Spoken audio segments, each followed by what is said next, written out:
ఆంధ్రప్రదేశ్ రాష్ట్రంలో గత 5 సంవత్సరాల నుంచి సచివాలయం వ్యవస్థ గాని, వాలంటీర్లు గాని, సంక్షేమ పథకాలు గాని ప్రతి ఒక్కరికి ఇంటికి విపక్ష లేకుండా, లంచాలు లేకుండా జగన్మోహన్ రెడ్డి గారు పంపించారు. కానీ ఎలక్షన్లు దగ్గర వస్తున్నాయి. వాలంటీర్లని చూస్తే, ఈ సంక్షేమ పథకాలని చూస్తే చంద్రబాబు నాయుడు గారు ఏమీ చేయలేదు, జగన్మోహన్ రెడ్డి గారు చాలా బ్రహ్మాండంగా పరిపాలన అందించారు అని చెప్పి అనుకుంటారు జనాలు. వాళ్ళు మర్చిపోయేటట్టు చేయాలా అని చెప్పి, వాళ్ళకి ఇబ్బంది అయినా పర్వాలేదు అని చెప్పి ఫస్ట్ వాలంటీర్లను ఇంటికి పోకుండా చంద్రబాబు నాయుడు ఆపాడు. పెన్షన్దారులు, వృద్ధులు దాంట్లో చాలా పెద్ద మనుషులు, నడవలేని పరిస్థితి వాళ్ళది.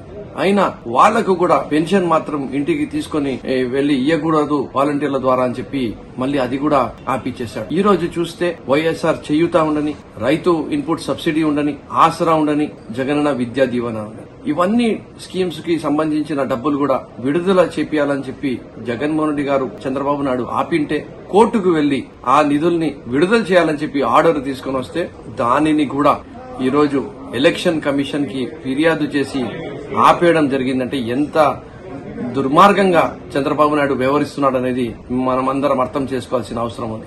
అక్కడికి కూడా ఆగకుండా మళ్లీ ఆయనకు తొత్తుగా పనిచేస్తున్న ఒక పార్టీ నవతరం పార్టీ, ఆ నవతరం పార్టీతో కోర్టులో కూడా కేసు వేపించడం జరుగుతుంది. ఆంధ్ర రాష్ట్ర ప్రజలారా మీరు గమనించండి, జగన్మోహన్ రెడ్డి గారు ప్రతి ఒక్క పేదవానికి మేలు చేసే విధంగా పరిపాలన అందించారు. కానీ చంద్రబాబు మాత్రము కుట్రపూరితంగా రాజకీయం చేసి ప్రతి ఒక్కరిని ఇబ్బంది పెట్టే విధంగా రాజకీయం చేస్తున్నాడు తన లబ్ధి కోసం.